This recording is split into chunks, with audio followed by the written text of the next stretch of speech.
Gudi Padwa special थाली. आज आपण सुरुवात करतोय श्रीखंडापासून घरच्या घरी सोप्या पद्धतीने. 1 कप दही घेतलं आहे घट्टवालं. एक 4 तास कपड्यात बांधून ठेवलं, चक्का बनवला त्याचा. छानपैकी फेटून घ्यायचं आहे हँड बीटरने. फेटल्यानंतर त्याच्यामध्ये अर्धा चमचा, पाव चमचा वेलची जायफळ पावडर एकजीव करून घ्यायची. थोड्या प्रमाणात बनवते, 1 2 3 माणसांना पुरेल एवढं. त्याच्यानंतर चिमूटभर केशर घातलं आहे, नुसतं फेटलं आहे. जास्त प्रमाणात असेल तर चाळणीने ते छान असं छाटून घ्या, म्हणजे त्याच्यात त्या गुठळ्या राहत नाही. चाळणीमध्ये घेऊन मिक्सरला नाही लावायचं, मिक्सरला लावलं की ते पातळ होणार, पाणी सुटतं त्याला मिक्सरच्या गरमीने. त्याच्यानंतर सेट केलं आहे. वरून ड्रायफ्रूट, बदाम आणि पिस्त्याचे काप वरून घातलेत, चारोळी घातली आहे, वेलची पावडर, थोडीशी केशर वरून गार्निशिंग. आणि ते फ्रीजमध्ये साधारण 2 ते 3 तासासाठी सेट होण्यासाठी ठेवून द्यायचं.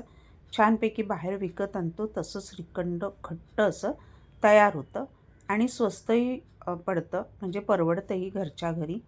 ह्याच्यात व्हेरिएशन भरपूर आहेत, तुम्हाला हवं तर केशर दूध वगैरे ॲड करू शकता. त्याच्यानंतर आत्ता आपली दुसरी रेसिपी आहे बटाट्याची भाजी, झटपट होणारी.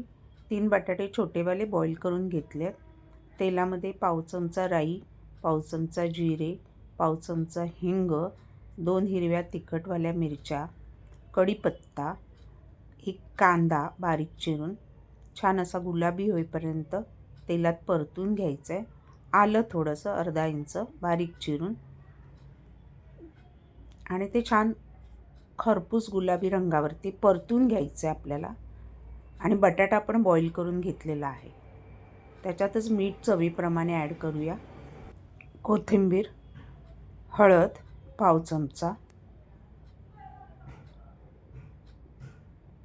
मीठ त्याच्यात ॲड करायचं, कारण बटाटा आपण शिजवून घेतलं आहे तर कांद्यामध्ये छान असं ते मीठ एकजीव झालं पाहिजे, म्हणजे मग ते बटाट्याला प्रॉपर असं ते लागतं. तर आपला बॉईल केलेले 3 बटाटे छान परतायचे आणि झाकण ठेवून अगदी 2 सेकंदासाठी वाफ काढून घ्यायची, आपला मसाला त्याच्यामध्ये छान मुरण्यासाठी. त्याच्यानंतर वरून ओले खोबरे आणि कोथिंबीर घालून छान परतायची आणि गॅस बंद करायचा आहे, झाकण ठेवायचं, म्हणजे ओले खोबऱ्यातला कच्चेपणा थोडासा कमी होतो. पूर्ण ओलं खोबरं शिजवायचं नाही, भाजीला चव नाही लागत. आणि आपली तयार आहे बटाट्याची भाजी. आता मसाले भात. तूप घेतलं आहे 2 चमचे, नंतर शाई जिरं पाव चमचा साधं जिरं घेतलं आहे, दालचिनी तुकडा, त्याच्यानंतर हिरवी वेलची 3, मोठी वेलची 1, काळ्या मिऱ्या 1 7-8, लवंग 2-3. हे छान बारीक गॅसवरच, तूप जास्त कडकडीत नाही तापवायचं आहे, नाही तर गरम मसाले असे तडतडतात आणि उडतात भांड्याच्या बाहेर सगळे. तेजपत्ता 1 घेतला आहे, छान खरपूस परतून घ्यायचं, बारीक गॅसच ठेवला आहे. आलं लसूण पेस्ट 1 चमचा घातला आहे.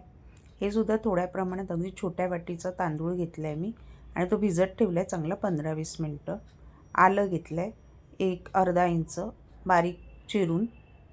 आता हे छान परतून घ्यायचं आहे.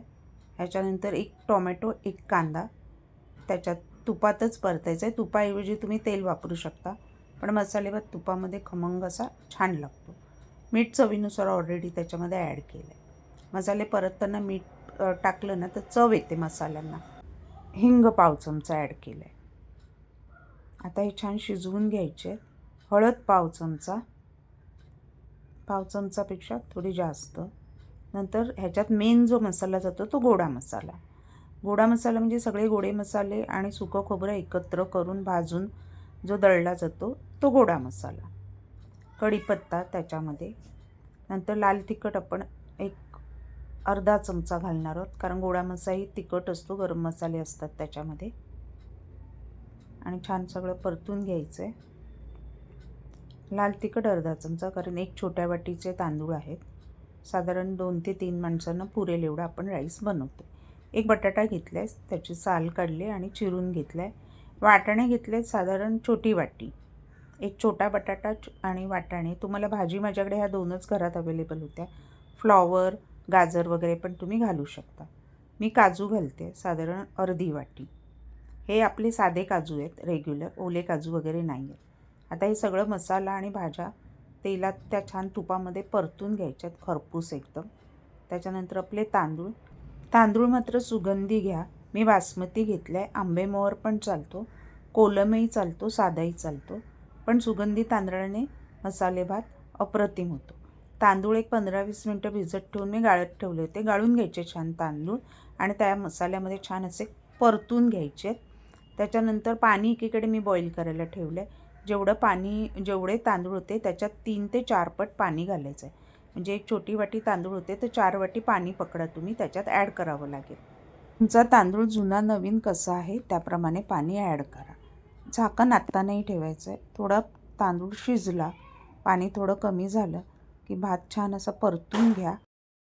मला थोडं पाणी ॲड करावं असं वाटलं कारण थोडा भात माझा अजून शिजलेला नाही आहे, बऱ्यापैकी कच्चा आहे. आणि आता झाकण ठेवायचं आहे आणि बारीक गॅसवर छान असा भात त्याच्यामध्ये शिजवून घ्यायचा आहे. अगदी थोडं पाणी घातलं आहे. परफेक्ट आपला मसाले भात रेडी आहे. तो थंड झाल्यावर छान असा फळफळीत होणार आणि त्याच्यावरती गार्निशिंग ओले खोबरे आणि कोथिंबीर आणि 1 चमचा तूप.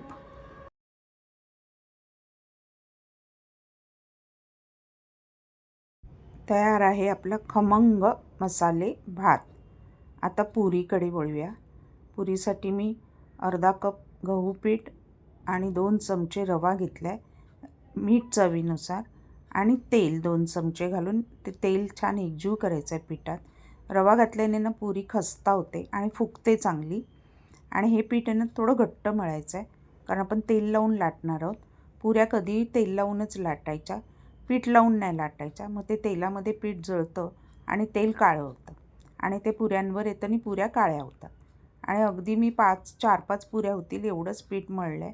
2 माणसांना पुरेल एवढं. आणि ते छान असं घट्ट मळलं आहे. मळून घ्यायचं आहे आणि एक 15 मिनटं झाकून ठेवायचं आहे पीठ रवा छान आतमध्ये फुलण्यासाठी. आपलं तयार आहे. आता 15 मिनटाने आपण पुऱ्या घेतो आहोत करायला. एक 4 ते 5 गोळे करून घेते आणि तेल लावूनच पुरी लाटणार आहे. पुरी जास्त पातळ नाही आणि जास्त जाड नाही ठेवायची, मध्यम पुरी ठेवायची म्हणजे तेलात टाकल्याने ती छान अशी फुगते. एका बाजूला कढईमध्ये तेल ठेवलं आहे. खूप कडकडीत तेल नाही करायचं आहे, पण बऱ्यापैकी गरम तेल पाहिजे म्हणजे टाकल्या पुरी छान अशी फुगते आणि जळतही नाही. लालसर रंगाच्या झाल्या की पुऱ्या पण आपल्या तयार आहेत. बघा टाकल्या पुरी वर येणार आणि मस्तपैकी टम्म पुरी आपली फुलणार आहे. पुरी फुलवण्यासाठी झाऱ्याने त्याच्यावर जरासं टॅप करा आणि तेल उडवा म्हणजे पुरी छानपैकी फुगते. लालसर रंगाची झाली की मग आपली पुरी पण तयार आहे. आपली गुढीपाडवा स्पेशल पुरी तयार आहे. पुरी तेल खाऊ नये म्हणून ना पुरी तेलात सोडायच्या आधी एक चिमूटभर आहे ना बारीक मीठ टाका म्हणजे पुऱ्या तेल खात नाहीत. आता भजी. आपण मिरचीची भजी करतो आहे त्याच्यासाठी थोडी 4 मिरचीचीच भजी आहे. एक 2 ते 3 चमचे बेसन घेतलं आहे. पाव चमचा ओवा घेतला हातावर चोळून, पाव चमचा हळद आणि त्याच्यानंतर आपण हिंग टाकलं आहे एक पाव चमचा, मीठ चवीनुसार, 1 चमचा तेल आणि थोडं पाणी घालून घट्ट बॅटर तयार करायचं आहे. मिरच्या त्याच्यामध्ये टाकल्या की ते बॅटर मिरचीला चांगलं कोट झालं पाहिजे. एकीकडे तेल ठेवलं आहे. ज्या तेलामध्ये मी पुऱ्या तळल्या होत्या तेच तेल मी बारीक गॅस करून एका बाजूला ठेवलं आहे. त्याच तेलात मी ह्या मिरच्या आपल्या सोडणार आहे. सगळ्या मिरच्या पहिल्या त्याच्यात बुडवून घेते बॅटरमध्ये म्हणजे पटापट तेलामध्ये त्या सोडता येतील आणि एकसारख्या त्या तळता येतील. मीडियम टू हाय गॅसवरती आपल्याला ह्या मिरच्या तळून घ्यायच्या. मिरच्यांना मध्ये मी चीर पाडली आहे आतपर्यंत शिजण्यासाठी. तिखट नाही आहेत पण तिखट असतील तर आतल्या बिया काढून टाका म्हणजे त्याचा तिखटपणा अजून कमी होईल. आता ते मीडियम टू हाय गॅसवर लालसर रंगावरती आपल्याला मिरच्या तळून घ्यायच्या. उरलेल्या बॅटरमध्ये मी दुसरी भजी बनवणार आहे. बटाट्याची पण वेगळ्या पद्धतीची. आपल्या मिरच्या तयार झाल्या की आपण ती भजी बनवू. उरलेल्या बॅटरमध्ये आपण आलं बारीक चिरलेलं, थोडी कोथिंबीर बारीक चिरलेली, एक छोटा बटाटा वरची स्किन काढली आणि बारीक पातळ चिरला आहे. त्याच्यानंतर ह्याच्यामध्ये एक मॅजिक मसाला केला आहे मी. पाव चमचा धने, पाव चमचा बडीशेप, पाव चमचा जिरे मस्त क्रश करून घेतले खलबत्त्यामध्ये. थोडं मीठ चवीनुसार, थोडा हिंग, लाल तिखट अगदी पाव चमचा. आणि हे छान आता एकजीव करून घ्यायचं आहे सगळं. आणि ह्याची मग डायरेक्ट गोळे असे बटाटे हाताने भजी सोडायचे कडकडीत तेलामध्ये आणि खरपूस लालसर रंगावरती छान परतून घ्यायची. अप्रतिम लागतात ही भजी बटाट्याची. शॉर्टकट भजी आहेत आणि पटकन होतात झटपट आणि चवीला छान लागतात. ही तुम्ही नुसती सॉसबरोबर किंवा हिरव्या चटणीबरोबरही खाऊ शकता. आपली बटाट्याची भजी आता तेलात छान ती तळून घेऊया आणि मस्त कुरकुरीतही होतात. गुढीपाडवा स्पेशल थालीमध्ये खरं तर तुम्ही अजून पदार्थ ॲड करू शकता.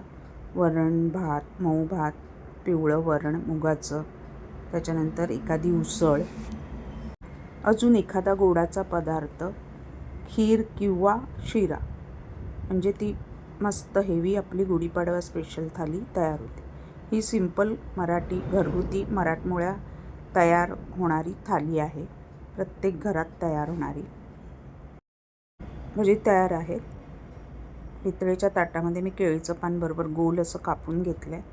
मीठ पासून सुरुवात, लिंबाची फोड, त्याच्यानंतर पापड अर्धा तळलेला, मिरचीची भजी, नंतर आपली बटाटा भजी, सगळं एका लाईनीत गोल पान असं आपण डेकोरेट असं खाद्यपदार्थ सेट करूया. नंतर वाटीमध्ये घेतलेला आपला मसाले भात छानपैकी, त्याच्यावर तुम्ही तूप सोडू शकता. लोणचं एका बाजूला मिठाबरोबर. आपल्या पुऱ्या बघा जशाच्या तशा फुगलेल्या राहिल्यात, मस्त फुगल्यात आणि जशा तर तशा फुगलेल्या राहिल्यात आणि खरपूस झाल्यात. नंतर बटाट्याची भाजी एका बाजूला आणि मध्ये आपण श्रीखंडाची वाटी ठेवणार आहोत. म्हणजे आपली थाली जी आहे ती कंप्लीट थाली अशी परिपूर्ण तयार होईल. पापड थोडा ॲडजस्ट करूया, जागा पुरत नाही आहे म्हणून. आणि आता आपली मेन डिश श्रीखंड. मी सगळं तयारी करेपर्यंत फ्रीजमध्ये ठेवलं होतं आणि ते परफेक्ट सेट झालं आहे. घट्ट क्रीमी आपलं श्रीखंड. एक वाटीभर, छोटी वाटी आवडीनुसार. त्याच्यानंतर मसाले भातावर आपण ओले खोबरे आणि गार्निशिंग कोथिंबीर घालणार आहोत. आणि वरून एक गरम गरम भातावर आहे ना अर्धा चमचा तूप सोडा. म्हणजे खाताना भाताची मज्जाच, म्हणजे चव अप्रतिम लागते तुपाने. ऑलरेडी तुपात केला आहे आपण तो. आणि श्रीखंडावर पिस्त्याचे काप ठेवणार आहोत आपण गार्निशिंगसाठी. ऑलरेडी भरपूर आहे ड्रायफ्रूट्स, पण तरीसुद्धा तयार आहे आपली गुढीपाडवा स्पेशल थाली. दिव्याज मॅजिक किचनतर्फे तुम्हा सर्वांना नवीन वर्ष आनंदाचे आणि भरभराटीचे जावो हीच ईश्वरचरणी प्रार्थना.